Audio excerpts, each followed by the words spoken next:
par des propositions venues d'ailleurs. Parce que le choix du Mali est assez critiqué, notamment par l'Occident, et puis ces critiques sont répétées quand même au niveau de la communauté économique des États de l'Afrique de l'Ouest. C'est pourquoi on est arrivé à des sanctions, même si ce qui est mis en avant, c'est bien sûr le refus de Goïta et de son gouvernement d'aller aux élections. Vous comprenez ce qui se passe au Mali, notamment la position de la junte? Je comprends la position de la junte. Je comprends la position de la junte. Je suis journaliste, mais je ne vais pas forcément toujours épouser les thèses qui sont qu'on doit penser pareil. On doit être dans le même moule. On doit dire la même chose. On doit avoir... On ne peut pas sortir des rangs. Moi, je suis sorti des rangs. Je suis sorti des rangs parce que je veux dire ce que je pense véritablement. Si ça fait de moi un mauvais journaliste, j'assume, je suis dans ce cas un mauvais journaliste. Et c'est pas dramatique. Il y a des bons et il y a des mauvais. Oui. Je dois faire peut-être partie de cette race de mauvais. Mais ce que je pense, c'est qu'à un moment donné, vous avez votre maison qui brûle. Je prends toujours cet exemple. Vous avez votre maison qui brûle. Vous avez envie d'éteindre le feu. Quelqu'un arrive et vous dit, je vais vous aider à éteindre le feu. Au bout d'un certain temps, vous vous rendez compte que le feu continue de prendre le reste de la maison. Vous appelez quelqu'un d'autre pour vous aider. Parce que celui qui est venu est incapable de vous aider à éteindre le feu. Et cette personne doit avoir la correction de dire, ok, cherchez-nous du renfort, puisque ce n'est jamais que du renfort. Si cette personne vous dit, si vous appelez un tel ou un tel, moi je m'en vais, il y a un problème. Le but, c'est d'éteindre le feu, oui ou non, et d'éviter que tout ce que vous avez dedans avec vos enfants brûle. C'est comme ça que je vois la crise au Mali. Il y a des Maliens qui un jour se sont retrouvés confrontés à des djihadistes qui viennent de partout et qui sont surarmés. Et ces djihadistes, je n'ai pas le souvenir qu'ils aient des magasins d'armes ou une industrie d'armes dans le désert. Surarmés, ils attaquent le Mali. Et ils sont prêts même à faire disparaître le Mali. Vous arrivez en disant on va vous aider. Vous stoppez l'avancée, même si vous n'êtes pas innocent dans le fait que ces djihadistes existent. Oui. Vous stoppez l'avancée. Mais on ne va pas se contenter de vivre le fait que vous avez stoppé l'avancée. Il faut chasser ces djihadistes. Si au bout de 13 ans, vous n'êtes pas capable de les chasser, il est logique que cette personne se dise, est-ce que je ne devrais pas chercher du renfort? C'est mon point de vue. Est-ce que je ne devrais pas chercher du renfort? Et si cette personne cherche du renfort, vous lui dites, non, je n'en veux pas du renfort parce que je n'aime pas ce renfort-là, comment vous procédez? Vous dites, ok, allez-vous-en et la maison brûle? J'ai un problème avec cette conception. Donc je comprends la démarche des Maliens qui se disent, on va chercher du renfort. Maintenant, traiter les Maliens de tellement enfants, tellement immatures, qu'on dise que oui, ils ont pris les Russes, c'est les Russes les nouveaux colonisateurs. Ils vous disent non, c'est des partenaires qui nous aident à chasser ceux qui sont en train de déstabiliser le pays. Oui, je comprends ça. Je ne vais pas faire semblant de ne pas comprendre la démarche des Maliens. Maintenant, est-ce qu'ils vont réussir ou pas? Je n'en sais rien. Parce que peut-être Moscou avait entretenu aussi le flou au départ. Il n'a pas voulu assumer qu'il y a... Mais ça, à la limite, je suis malien, je m'en fiche. À la limite, je vais être vulgaire. À la limite, je suis malien, je m'en fiche de savoir si les Russes ont entretenu un mystère ou pas. Est-ce qu'ils peuvent m'aider à chasser les djihadistes? Pour moi, c'est l'objectif. Est-ce que j'ai signé des papiers avec eux pour leur donner des mines? Si ces mines-là peuvent m'aider à sauver mon pays, je donne. Parce qu'on parle de l'intégrité du territoire. Maintenant, je ne dis pas qu'ils soient des saints, la junte, les gens de la junte, les militaires de la junte, au point de ne pas commettre des erreurs. Je veux bien. Mais j'estime qu'à un moment donné, on doit se souvenir qu'ils parlent de leur pays. Ils n'ont pas un autre pays. Donc ceux qui arrivent en disant on va vous sauver, à la fin de la journée, ils prennent leur avion, ils rentrent dans leur pays. Le Malien, lui, il est sur place. Il n'a pas un autre choix. Donc, même si c'est le diable qui doit l'aider à sauver son pays, il pactise avec le diable. Je ne vois pas ce qu'il y a de mal à cela. Je pose le débat démocratique, puisque c'est mis en avant par tout le monde. On dit les militaires, il faut qu'ils partent. Peut-être pour faciliter la lutte contre le djihadisme aujourd'hui, aussi bien au Mali qu'au Burkina Faso, il faut d'abord revenir à l'ordre constitutionnel. Moi, ça me fait doucement rire quand j'entends ça. Pendant toute ma carrière, j'ai milité pour la démocratie. Et je me souviens en 90 comment on était content lorsqu'on a dit on va instaurer la démocratie en Afrique après la chute du mur de Berlin, etc. Ce vent de démocratie qui a soufflé sur le continent. Personne n'est contre le fait que l'on puisse avoir des libertés dans un pays, que l'on puisse avoir des échanges, enfin une alternance dans un pays. Mais lorsque vous avez essayé ça 32 ans, que ça n'a pas marché. Vous commencez à vous interroger sur l'efficacité, sur la pertinence même du principe démocratique tel qu'il a été importé chez nous. Et je me dis, quand on regarde tous ces dirigeants qui se sont succédés à la tête des États, ils n'étaient pas mauvais. Arrêtez de dire ça. Je veux dire, tous ces dirigeants ne sont pas nés en disant je vais être un dictateur, je vais faire une carrière de dictateur. Et s'ils sont arrivés aux affaires, ils ont essayé et ils n'y sont pas arrivés. Ça veut dire qu'il y a des choses qui ne fonctionnent pas, qu'il y a des lourdeurs que nous ne maîtrisons pas toujours, qu'il y a encore quelque chose qui ne marche pas dans cette démocratie telle qu'elle a été importée. On est d'accord là-dessus. Quand on regarde nos pays, on ne peut pas dire que ce soit un succès pendant les 32 dernières années. Je dis, essayons autre chose peut-être. Ayons le courage d'essayer autre chose. Et je m'interroge en me disant, est-ce qu'on ne devrait pas, nous, Africains, nous asseoir pour dire qu'est-ce qui est bon pour nous, au lieu de dire simplement ce que les autres ont dit dans leurs États. Qu'est-ce qui est bon pour nous? Qu'est-ce qui est bon pour nous? Parce que une fois que le débat est posé, les gens ils essaient de donner des exemples. Il n'y en a pas beaucoup. Peut-être le Sénégal, le Ghana. Et puis, mais quand vous écoutez au Sénégal aujourd'hui, on vous dit qu'il n'y a pas la démocratie. Oui, alors évidemment, il y a un débat. Bon, ça marche. Donc, c'est difficile d'arriver à dire ça marche à tel endroit parce que les nationaux vont vous dire attention. Si vous allez au Sénégal, vous dites que c'est une démocratie, on vous dit tout de suite ah vous êtes avec Macky Sall. Et si vous dites c'est pas une démocratie, on vous dit ah vous êtes avec l'opposition de Sonko. Donc, c'est un débat permanent. C'est un débat permanent où nous n'avons pas encore de véritables réponses. Vous appelez donc à une discussion véritable sur ce qui va falloir une vraie discussion en critiquant de façon claire ce qui ne marche pas dans la démocratie et en arrêtant de diaboliser les uns et les autres. J'ai pas le sentiment, j'ai connu quelques dirigeants africains, j'ai pas le sentiment que c'était des gens qui se levaient le matin en disant je vais tuer mon voisin, je vais tuer celui-là qui veut prendre mon pouvoir. J'ai pas l'impression qu'ils se levaient le matin en disant je vais rendre mon pays pauvre. Ils avaient des lourdeurs, ils n'étaient peut-être pas à la hauteur, mais il y avait des choses aussi. Sinon, on arrive à l'idée que nous avons un chromosome en moins, que nous avons quelque chose qui ne fonctionne pas. Parce que ces dirigeants sont sortis de nos familles. Ils ne sont pas tombés de Mars. Alors, donc, interrogeons-nous sur est-ce que le modèle est le bon? C'est de ça qu'il est question. Et si on commence à s'interroger dessus, peut-être qu'on va trouver des solutions. Dès que vous avez quelqu'un qui arrive aux affaires, ah, c'est un dictateur. Mais quand il est dans l'opposition, ah, le démocrate, on veut l'aider. Je n'ai vécu que ça pendant ces 30 dernières années. Tel est dans l'opposition, il est bien. Le lendemain, il est mauvais quand il est aux affaires. Je me souviens ce qu'on disait de Laurent Gbagbo quand il était dans l'opposition. C'était lui le père qui devait amener la démocratie lorsqu'il devait partir au feu de Boigny. Quand il a été aux affaires, il est devenu le dictateur. Alpha Condé, la même chose. Alpha Condé, la même chose. Donc, à un moment donné, il faut qu'on se calme un peu et que nous, de la presse, on s'interroge un peu sur les mots que l'on utilise, sur les dénominations que l'on attribue à tel ou tel, c'est ou tout blanc ou tout noir. Au milieu, il y a du gris quand même. Et il faut qu'on arrive à accepter qu'il y a du gris et qu'on vive avec. Quand on vous dit les militaires, ils sont mauvais, les militaires, ils sont mauvais, nous annonnons la même chose. Ça nous fait plaisir de dire ça avec les autres, de crier avec eux.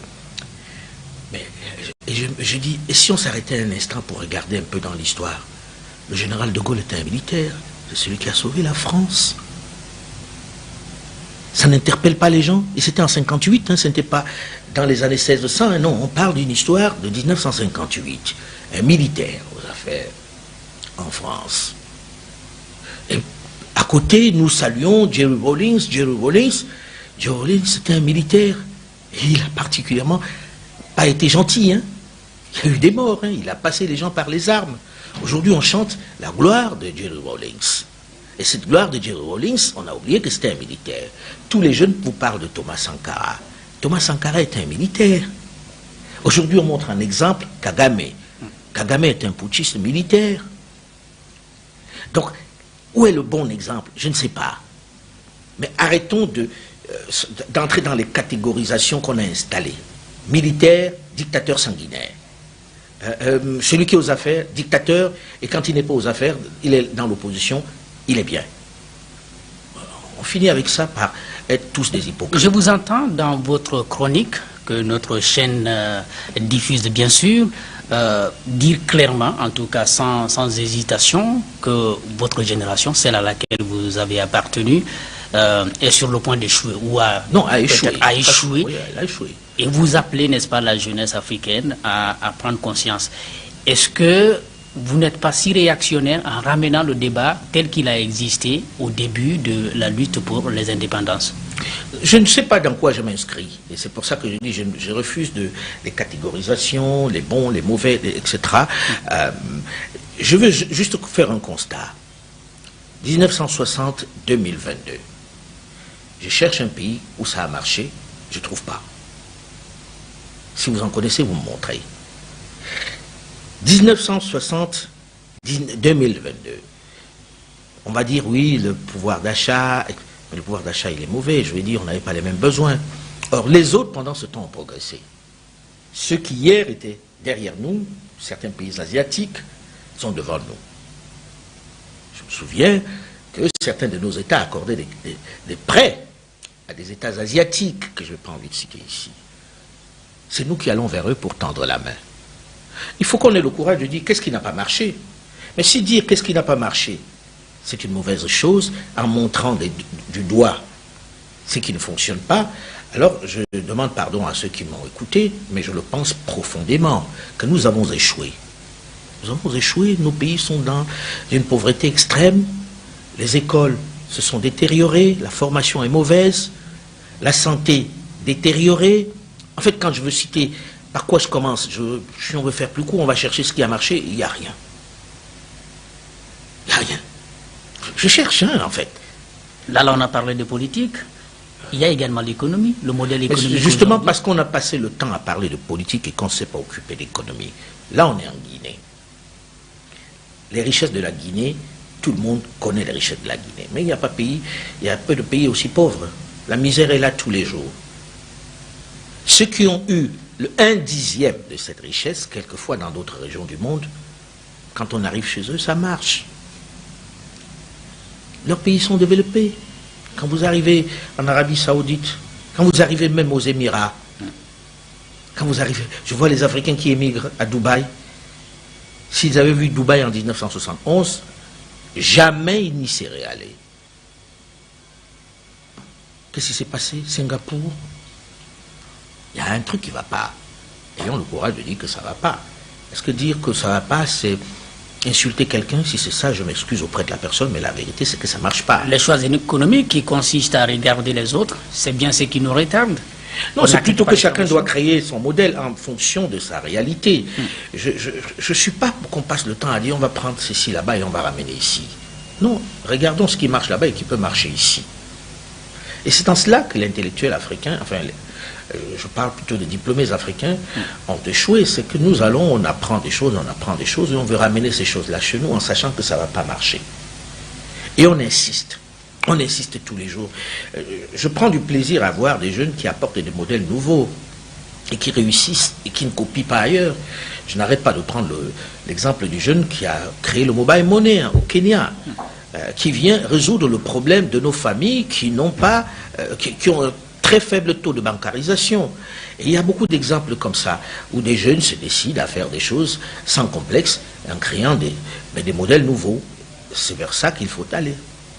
Une question et un commentaire que je demande sur le secteur minier que vous observez en République démocratique du Congo, pays aussi très riche mais très instable, parce que l'exploitation minière non seulement ne profite pas à la population, mais beaucoup d'implications à l'intérieur, ce qui ne permet pas aujourd'hui d'avoir une économie véritable de ce côté. C'est le même regard également que nous nous faisons ici dans notre pays, beaucoup de bauxite, beaucoup de diamants, mais on ne s'en sort pas. Qu'est-ce qui est véritablement en cause de l'observation que vous avez pu faire? Beaucoup de facteurs. D'abord, le fait que nous avons hérité des États qui étaient des États fragiles, où les découpages ne répondent à aucune logique. Vous avez les mêmes peuples qui sont dans les deux pays voisins. On ne sait pas pourquoi on est venu couper au milieu du village, alors qu'on aurait pu tout simplement prendre le village et le mettre dans un pays. Vous avez des gens qui sont de deux côtés, qui sont de la même famille. Et ça crée déjà quelque chose d'assez difficile, puisque vous avez quelqu'un qui a son cousin qui est de l'autre côté, il ne comprend pas pourquoi il ne peut pas traverser pour aller voir son cousin et aller travailler avec son cousin. C'est déjà quelque chose de pas normal.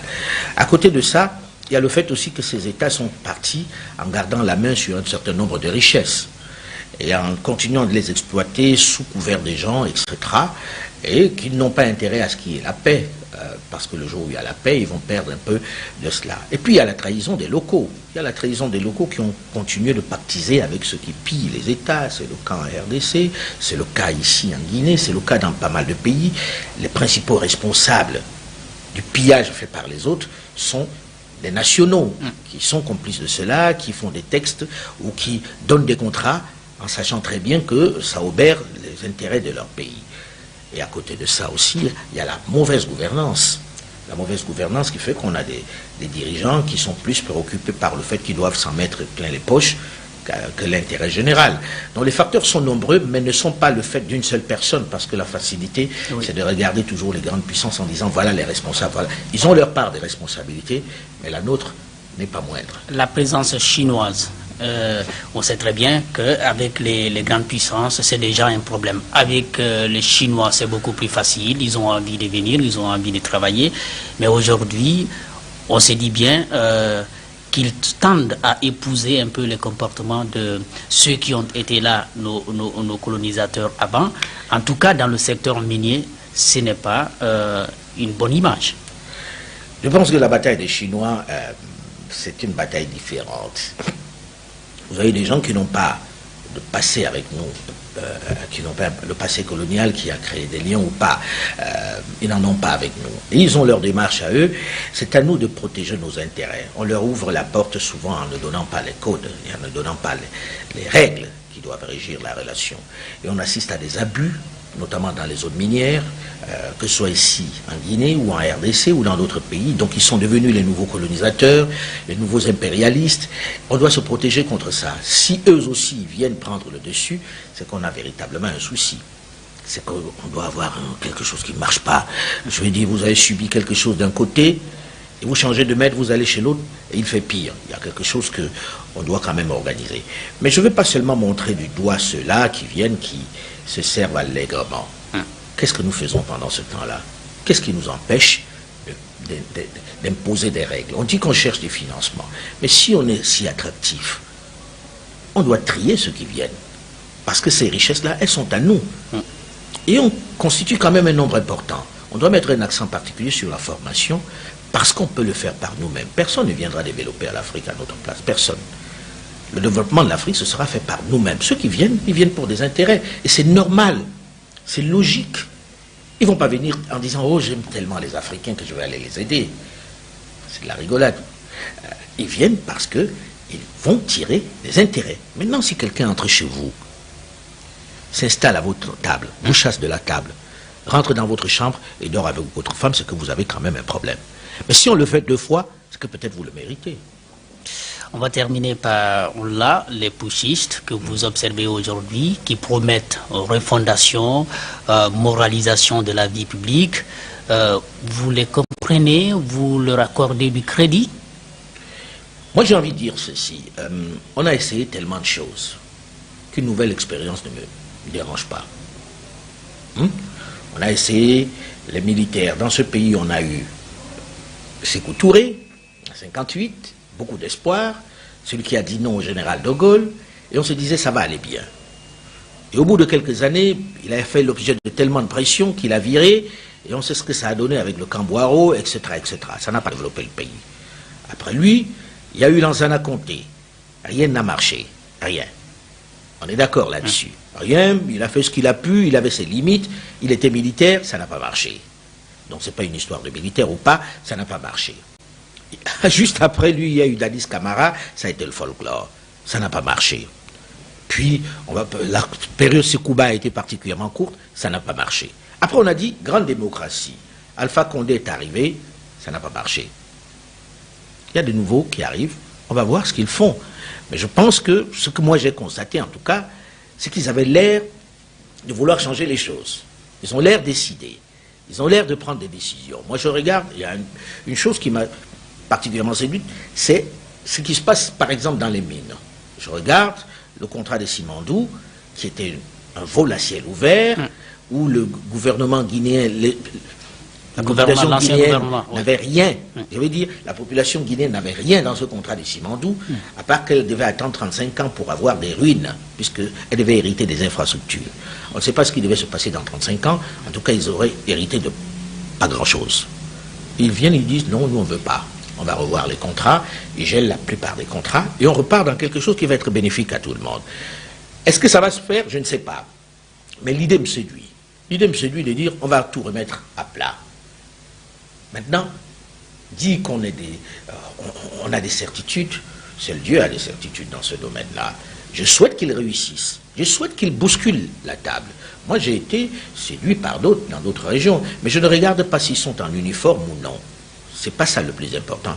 C'est de dire, ils arrivent, qu'est-ce qu'ils apportent de neuf? S'ils apportent des bonnes choses, tant mieux. Mais maintenant, s'ils se transforment en dictateurs, on va critiquer de la même façon qu'aujourd'hui on les regarde. Oui. Mais je pense qu'il y a une période de grâce quand même pour regarder ce qu'ils font. Période de grâce donc qu'on observe. Merci beaucoup Alain Foucault de vous être prêté à nos questions. Merci chers téléspectateurs d'avoir été des nôtres. Je vous souhaite du plaisir en compagnie de nos programmes. Au revoir.